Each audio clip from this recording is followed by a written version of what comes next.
que mais que a gente tem dentro do nosso bolo? A gente tem o recheio. Então, quando a gente pensa em recheio, a gente tem que pensar aqui em ponto, sabor, equilíbrio de sabor com a massa, né?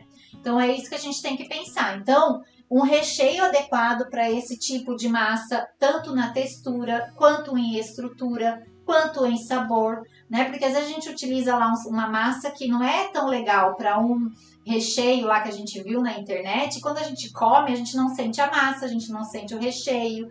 Quando a gente come o bolo, a gente tem que sentir todas as camadas, tudo que tem no bolo. Eu vou colocar mais recheio do que massa, mas aí vai ficar uma coisa ruim na boca quando a gente come, né? Então a gente tem que saber o ponto do recheio correto também, né? Para quando a gente come não seja aquela coisa mole demais, não seja aquela coisa dura demais, né, na boca. Até mesmo para a questão da estrutura do bolo, né? Então a gente tem que pensar no ponto do recheio também, porque quando a gente corta o bolo, o recheio não pode vir junto ali com a massa, né? Quando a gente corta o bolo, tem que vir uma fatia perfeita.